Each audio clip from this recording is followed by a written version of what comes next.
a tremendous focus of Lilly Endowment is on the Indianapolis area and then throughout the state. And I don't mean just in terms of community foundations, but that's a real focus. We were really exploring. See, my position there was the first time that had anyone with the responsibilities that I had.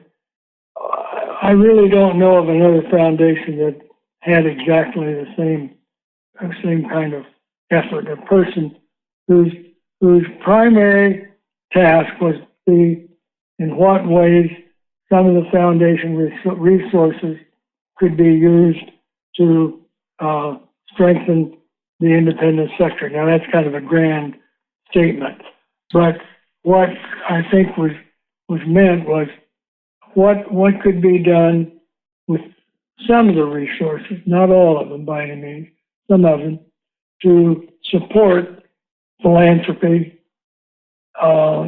in the state. But we were also interested in philanthropy in a larger way.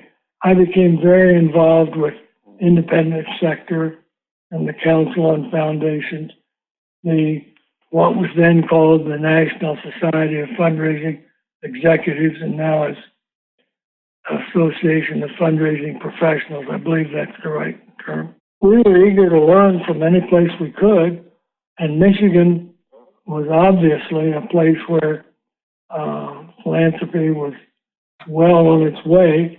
You asked about major foundations participating together. My experience over the years was that was really quite limited.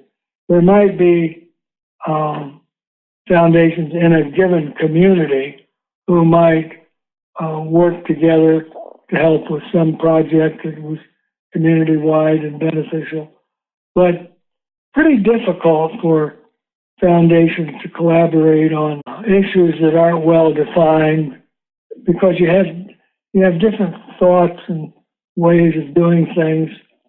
It isn't that they're unwilling to work together. It's just pretty hard to go through the process of developing a program and working it up through for support going through the board. But I can tell you, it was really helpful to me when I had to make a proposal that would go to our officer group and then to the board to be able to say, well, this is what's happening in Michigan, and here's something that the Kellogg Foundation is helping with, and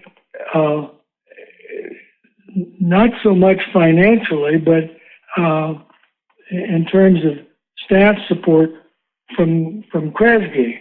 In those earlier years, Kresge was very restricted on what their grants went to. It was bricks and mortar. Ted Taylor, but then mainly John Marshall, with their own participation, which I assume was okay with their colleagues and the boards, their involvement was tremendous.